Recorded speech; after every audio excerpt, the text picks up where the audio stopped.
Content note. This video contains discussions of age gap relationships between teenage girls and young women with older men, as well as discusses puberty, self-objectification, and the hypersexualization of young girls. Please proceed with caution.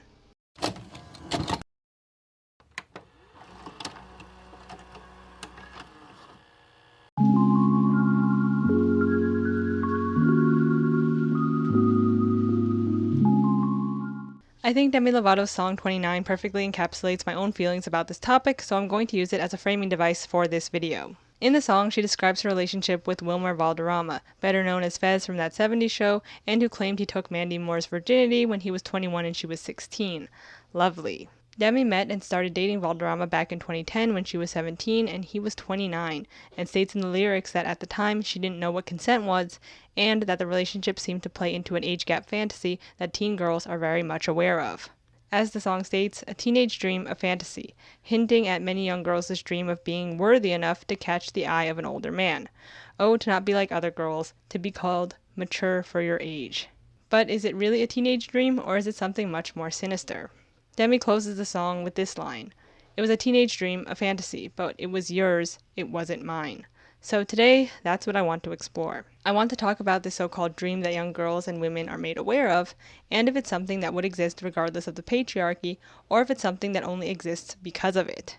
I also want to delve into how it's depicted in fiction aimed at girls by women, and how even though age gaps in real life are predatory when involving minors and young women with much older male partners, that their existence in fiction by women for women and girls makes sense and should exist. So without further ado, let's go.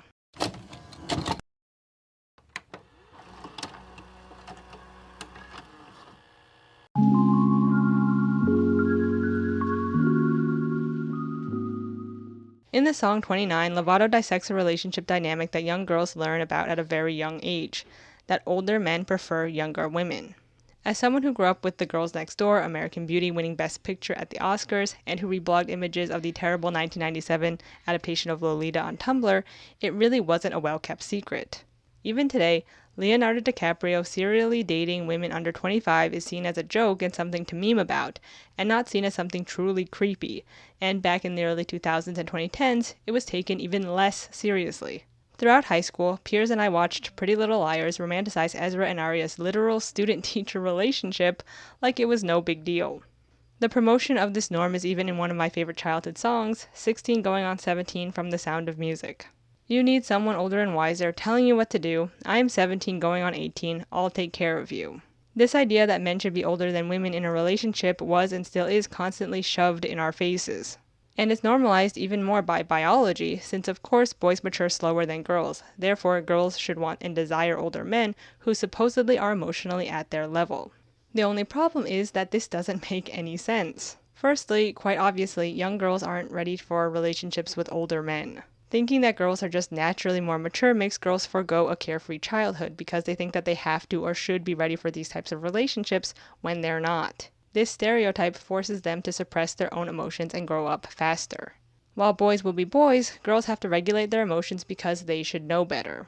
When it comes to gender socialization, as this article points out, anger management is different for a little boy, for whom it is more tolerated than for a little girl who is brought back into order and for whom more emotional control is expected.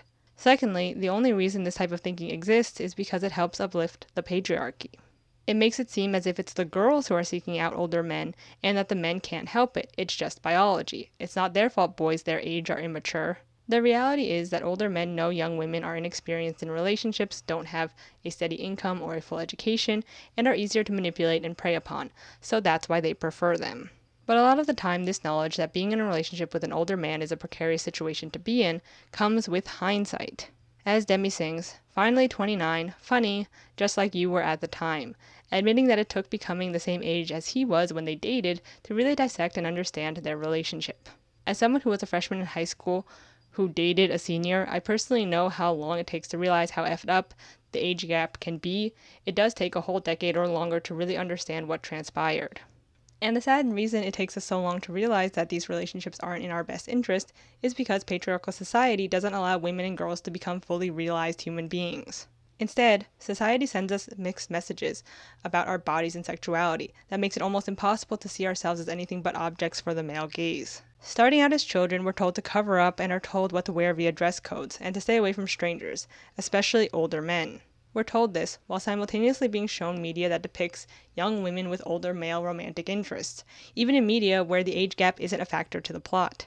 It's well known that when it comes to Hollywood movies, the female love interest is almost always younger than her male co-star. Jennifer Lawrence with Bradley Cooper, Zooey Deschanel and Jim Carrey, Zooey Deschanel and Will Ferrell, etc. There are exceptions like Ryan Gosling and Rachel McAdams in The Notebook, and Adam Sandler and Jennifer Aniston in various comedic romps, but in most media, the woman is almost always much younger. And this creates a hegemonic norm. This is what relationships are supposed to look like. Oscar-nominated actress Maggie Gyllenhaal revealed that, by Hollywood standards, she was too old to play the on-screen love interest of a 55-year-old man. She's 37. This obviously sends a confusing message to a lot of young girls. We're told to be modest, to be wary of older men, but also that older men are sophisticated and treat women with respect. And because of these mixed messages we receive as children, once we enter our teenage years and develop the bodies we know are inherently sexualized, it makes us anxious, scared, and awkward, but also a bit excited as to what the future has in store.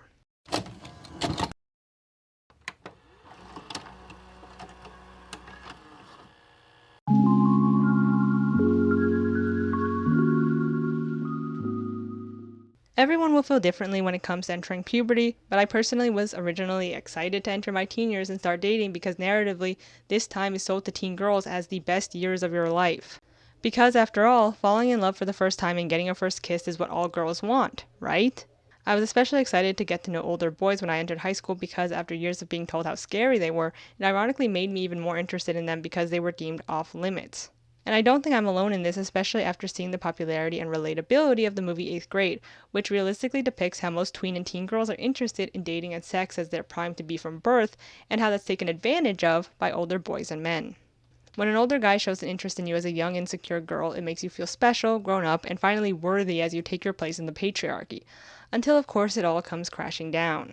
Liesl in The Sound of Music had to learn that lesson the hard way, with her love interest becoming an actual Nazi. Because we sexualize girls so young, it makes them inadvertently aware of their sexuality and see their own bodies as forbidden and taboo, which in turn makes them want to explore that taboo and push the established limits as they get older, which is a normal part of adolescence. However, it's not healthy to push the boundaries of age gaps in relationships, but because we don't get a comprehensive sex education as teens and kids, focusing on consent and boundaries, we end up entering very dangerous waters, where girls feel they need to objectify themselves in order to appease the male gaze, as we're taught to see those relationships as keys to societal validation. In this article from 2013, one Victoria's Secret manager insisted that customers are getting younger and younger. We get complaints all the time that our merchandise isn't sized small enough to fit younger girls. We have middle schoolers and high schoolers who come in and can't find pink yoga pants or clothing small enough. The patriarchal rhetoric that girls internalize as children and teenagers is that their bodies are too tempting for men and that they should hide them, but that to get a man's attention and love, which is seen as something valuable, they need to be sexy, morphing the ways girls and women see themselves. Women are photographed as objects, staged for the gaze of others, a gaze that is often masculine. In Ways of Seeing, the British writer John Berger decrees men act and women appear. Men look at women. Women watch themselves being looked at. Which means men look. They are the subjects, while women are looked at. They are the objects of male desires and fantasies. This observation was taken up by the British film critic and feminist Lore Olympus, who in 1975 theorized the male gaze, this concept that refers to the imbalance of power at work in cultural productions, where the dominant gaze is that of the heterosexual man. It can also be applied to magazines. The viewer or observer is forced to adopt a hegemonic male point of view, presented as neutral. As this 2010 article entitled The Oversexualization of Adolescent Girls, Implications for Middle Grade Educators states, to fully understand the impact of sexualization on girls today, it is helpful to explore some aspects of the current cultural context in which they live. And before we go on here, this article is from 2010, which isn't necessarily a problem. If you were born in 2000, you'll get the references and relate to the article. But if you're younger, you might not. But the ending message still does ring true. So let's continue. To fully understand the impact of sexualization on girls today, it is helpful to explore some aspects of the current cultural context in which they live. For example, on an average trip to the mall, middle school girls are inundated with sexualized merchandise marketed specifically for them. They might see Victoria's Secret thongs and bras designed for tweens, girls between ages 7 and 12. They could visit Abercrombie & Fitch and purchase a tight-fitting t-shirt that reads, "Who needs brains when you have these?" At the bookstore, they will find their favorite teen magazines with articles entitled Hallway Makeout Sessions, Do's and Don'ts, Your Total Turn Him On Guide, and Boy Bait 41 Moves He Can't Resist. As girls observe cultural trends equating women's primary worth with a sexualized appearance, they also begin to notice the ways females are treated in their everyday lives. As a result of their cultural and personal observations, it's not surprising that many girls begin to believe and adopt these messages. Over time, girls may begin to self-objectify, viewing their bodies and their appearance as objects to be evaluated by others. Instead of evaluating themselves from a first-person perspective, how do I think I look or feel, they focus on themselves from a third-person perspective, as they believe others will be judging them. How are others judging my body and appearance? In the end, most girls self-objectify themselves at some point in their life in order to try to fit in with patriarchal norms and be accepted by the larger society. And at times, this is totally unconscious. At the same time, however, as young teen girls, we are aware of our sexuality as we've been told to cover up since we were children. We're aware of countdown to 18 timers, we're aware of schoolgirl porn, that age gap relationships are taboo, etc. We're aware of it because it was brought to our attention again as children, and as we enter puberty, which is the time we're told we are now women, it's not a coincidence that we also consciously want to explore that role, even if we're not emotionally aware of what it means. Which brings us back as to why we saw Ezra and Aria's relationship as normal, why I lovingly reblogged images of 1997's Lolita and saw it as a love story, and gravitated towards Lana Del Rey's Lolita aesthetic. To bring up another previous example, in 16 going on 17, Liesl is rightfully excited to enter the world of relationships and dating. She longingly replies to the line, "Your life, little girl, is an empty page that men will want to write on," with a dreamy look in her eyes, and sings, "To write on," as she awaits the happiness that those relationships are said to bring young women.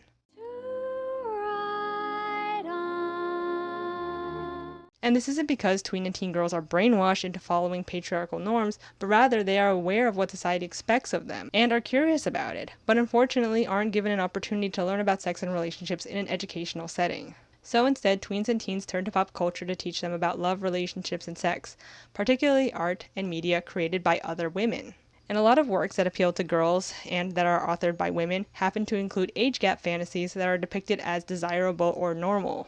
Enter Pretty Little Liars, Lana Del Rey's Born to Die and Ultraviolence era, and later Twilight and Lore Olympus, works that include age gap fantasies by women and that are consumed by largely tween and teen girls. Age gaps in YA media continue to persist because the consumer base is, again, curious as to what age gaps look like and want to learn about them from the safe distance that fiction provides. And I should note here that it's wrong to ever put the blame on young girls and women for getting into age gap relationships because they like it in fiction. It's wrong to say that a young person, especially minors, instigate age gap relationships. The perpetrator and blame is always on the older adult, who should know better. Just because works with age gaps are upheld by young female readers in fiction doesn't mean that they ever want to explore that dynamic in real life. Unfortunately, this sort of nuance lacks a lot of the time when discussing age gaps in fiction directed at tweens and teens. Rather, like all media aimed at young girls, it's moralized and chalked up as something problematic, without really understanding why young people seek this sort of taboo out in the first place, and that's because of everything we've been talking about. The normalization of age gaps in romantic relationships, gender socialization, self-objectification, and the hypersexualization of girlhood. As long as we live in a patriarchal society, content with age gaps will continue to be popular among female creatives and female consumers. It's hypocritical for us to shame women and young fans for exploring an age gap in fiction when for years they're told this is what you should want. It's important to remember, however, that not all girls and women want to explore age gaps in fiction, and some are turned off by work that includes them. But generally, they tend to be pretty popular. I don't think it's a coincidence that highly successful franchises and media among tweens and teens like Twilight and Lore Olympus happen to have age gaps, as consuming that taboo and exploring it is part of their allure.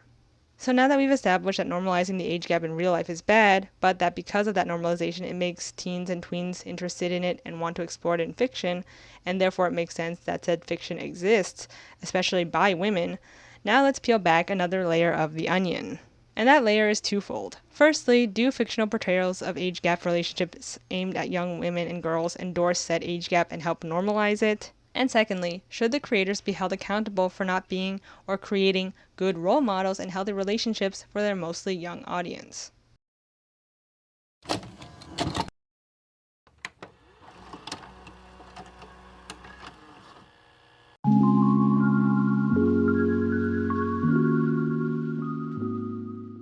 So there are numerous portrayals of large age gaps between couples in media, and as Broe Deschanel said in their video discussing the depiction and endorsement of the taboo, they usually fall under 3 categories. Fetishizing the age gap from the point of view of the perpetrator, like Lolita in 1997, showing the reality of the age gap, like in the film An Education, and then neutrally portraying the subject, like they argue Licorice Pizza did.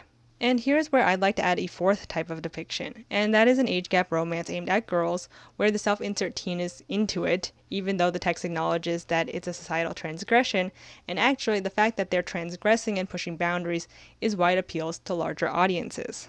We already talked about Pretty Little Liars and how Aria and Ezra's relationship was effed up, but also why it makes sense as to why tweens and teens were into it.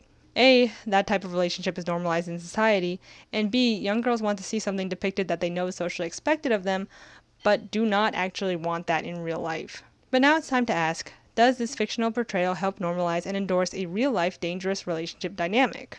And quite obviously, yes, it does. The series doesn't actively educate or try to teach young girls that this relationship is wrong. But here's where I have to ask, does it have to? Does all media for teen and tween girls need to be educational? Do all characters need to be good role models and depict healthy relationships? And I'm going to go out on a limb here and say no. Though I don't think we should continue to portray student-teacher relationships on screen as something romantic, I also get why it existed and why it was defended and popularized. Because if we do go down this slippery slope that all media aimed at young women needs to be morally upright, then we miss the point of fiction altogether, which is that it's a place to create and explore situations and things that you wouldn't necessarily want in real life, but might be curious about and find entertaining in a fictional setting. Similarly to how people like horror movies, but don't actually want to be in a horror-like situation. Not to mention that moralizing media for girls and young women places an unfair burden on the adult women creating this art who aren't educators, but just people who, like their audience, have also been socialized under the patriarchy. Britney Spears, Lana Del Rey, Doja Cat, Meg Thee Stallion, and other female celebrities aren't here to be role models for your kids. Teaching and educating children should fall on the education system, but unfortunately in the US at least, sex education and media literacy aren't widely taught in schools, and that's the real issue, not female authors or artists writing or singing about men. Young girls getting into Lana Del Rey's music, for instance, and her romanticization of Lolita isn't because they've internalized the patriarchy and can't think for themselves, but rather are using the works to cope with what the patriarchy expects of them. I think a lot of teen girls liked Del Rey's take on Lolita because it helped them through a time in their life where they were anxious about what was expected of them as they transitioned from child to adolescent, where they know society views them as sexy women even though they're still teens. And the misreading and sexualization of the character Lolita is the perfect vehicle for that. The aesthetic staples of Lana Del Rey's Lolita, which was already inspired by previous reincarnations of the story, was red lipstick, heart-shaped sunglasses, lollipops, white-collared shirts, knee-high stockings, gingham, silk pajama sets, and an overall 1960s-ish Hollywood vibe. Grainy film photography, cigarettes, the Hollywood hills and palm trees, and an all-American girl thing, which included the US flag and embodying Marilyn Monroe. The ultra-violent sad girl era was darker with a black and white early 70s motif. The lyrics to her song Off to the Races includes these lines. My old man is a bad man, but I can't deny the way he holds my hand, and he grabs me, he has me by my heart. And later in the song she quotes Lolita's opening lines, light of my life, fire of my loins. Her song Lolita contains the lyrics, hey Lolita, hey, I know what the boys want, I'm not gonna play. In Ultraviolence, she sings these infamous lines. I can hear sirens, sirens, he hit me and it felt like a kiss, I can hear violins, violins, give me all that ultra-violence. Which yeah, Lana Del Rey's discography isn't the most feminist, but I think that's okay, we can just call it what it is and enjoy it, and not try to repackage it into something feminist. Even though she tries to annoyingly do that. Cue her 2020 open letter. Yikes. Not all art directed at young women needs to be instructional, educational, feminist, or morally upright, because then we're left with no outlets to explore and transgress societal expectations. As long as we live in a society that sexualizes girls and women, we shouldn't be surprised that girls and women want to explore what that means for them in various fictitious ways.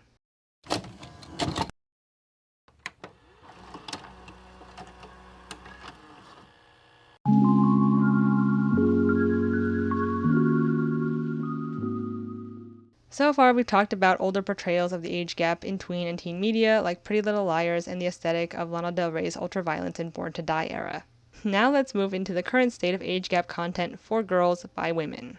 So Lore Olympus is one of the most popular webcomics on Webtoons right now with over 1 billion reads. It started out as a very small venture by author and artist Rachel Smith, a 30-something New Zealander. The comic is a modern retelling of the Hades and Persephone myth, in which Persephone loves Hades and wants to be with him, unlike in the original myth, in which Persephone is captured by Hades and is obligated to spend half of the year in the underworld. In this version, she willingly dates Hades and wants to get to know him better. Lore Olympus's explosion in popularity is mainly attributed to the unique art style, in which all the gods are given a certain color to identify them by. In addition, Greek mythology is just something people tend to gravitate towards because it's genuinely fascinating. I'd also argue a young reader base was primed to like Lore Olympus through the popularity of Percy Jackson in the early and late 2000s. Another reason why Lore Olympus is so popular, I think, is because it explores a taboo subject amongst young readers, the age gap relationship. The age gap between Hades and Persephone is significant in the beginning of the story, in which Persephone is a sheltered 19-year-old while Hades is over 1,000 years old, but is depicted to be in his 40s. It's even stated that he could be Persephone's father. And this age gap turns a lot of readers off because people see the depiction of the age gap as endorsing it, and I would be lying to say that it's not fetishized and a big part of the story. Even though there's a 10-year time jump later on where the two are apart from one another, the age gap will always be there. Hades himself is depicted as a womanizer and a serial dater who prefers younger women, but is still seen as a hero and someone to sympathize with, not something who in real life would be pretty icky.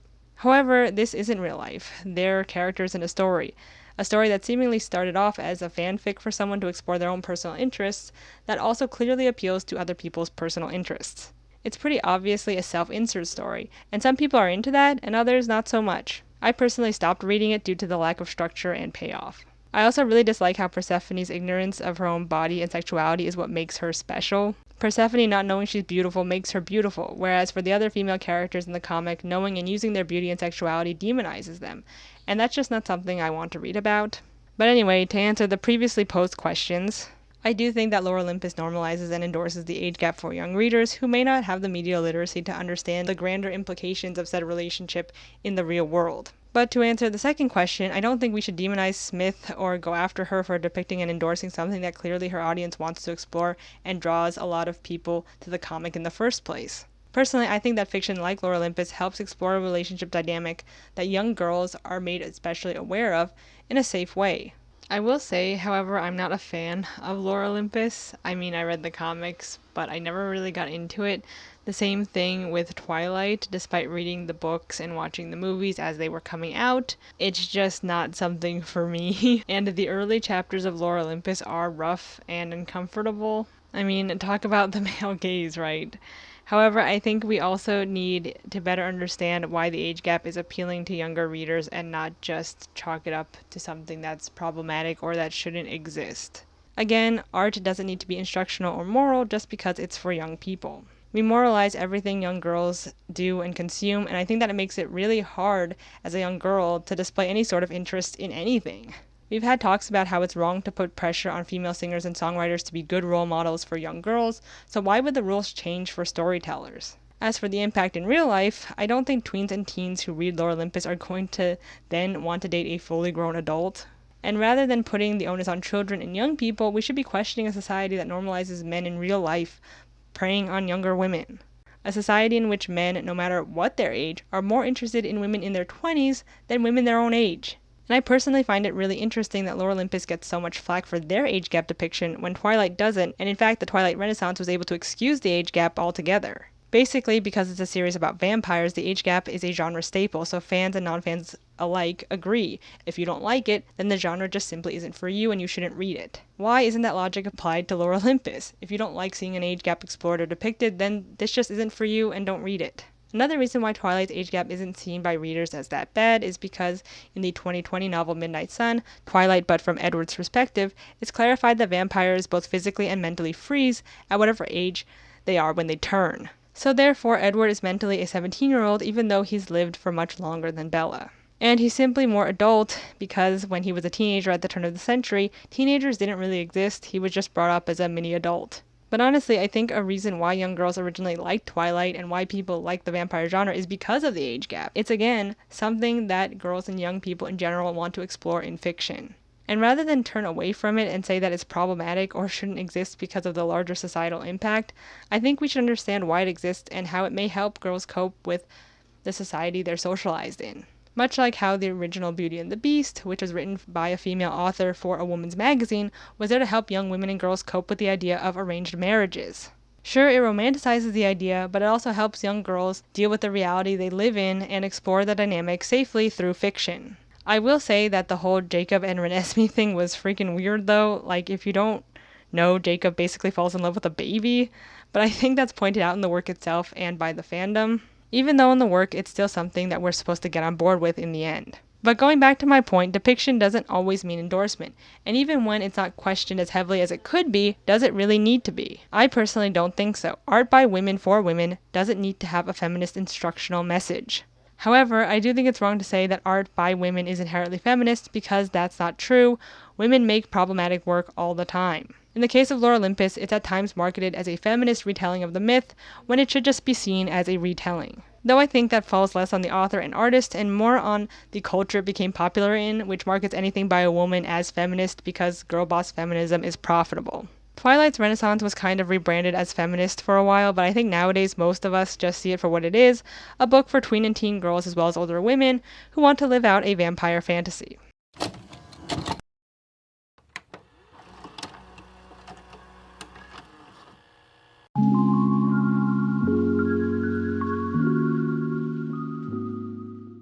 Bringing this back to Lovato's song 29, she asks, this teenage dream, this age gap fantasy that's given to us as kids, was it of her own making or was it crafted by someone else? And she answers that it specifically was Valderrama's vision, and more broadly a male patriarchal power fantasy, not one that she specifically held. On a macro scale, it's hard to say definitively if this age gap fantasy that some female artists uphold in their work would exist without the patriarchy. But I personally don't think the fantasy would be sought after by young girls if the patriarchy didn't exist, because it clearly isn't in a teenager's best interest to date a man twice her age who clearly has more power over her, even in fiction. In this video, I posed the question, how much does the art we consume impact our reality? And that is a question that doesn't have an easy answer or a definitive one. It's going to be a question that we're going to be asking ourselves for a very long time. I will say, however, that our reality does impact the art we make. And the reality is that girls are sexualized from a very young age, and doing so creates an unhealthy relationship with their own bodies and sense of self. We're taught that older men want young girls and that we should be scared of that, but also want to please them, and that you should date men that are older than you because that's the norm. We're bombarded with this messaging, but aren't given any tools to unpack it because men don't want women questioning the patriarchal hegemony. And then when women create art that depicts age gap relationships for young girls, they're demonized for perpetuating harm, even though young people gravitate towards this art because it's one of the only ways they can explore what's expected of them in a safe way. We need to teach media literacy to children, but we also need to provide better education about consent, sex, and relationships. We also need to teach young women and men how at the end of the day, patriarchy is harmful to all genders. That, I think, is more constructive than demonizing artwork that helps young people through an extremely turbulent time in their life. So that's it. I hope you liked this one. It was a really hard script to write, and a lot of these thoughts are ones I'm still pondering, but this is where I'm at. Please leave your thoughts down below. I'd love to learn what you think about age gap relationships in media for girls and young women by other women. So yeah, thanks for watching, and if you liked it, please go to my Patreon or give a super thanks donation. Every little bit helps. So yes, I'll see you in the next one. Thanks again for watching. Bye.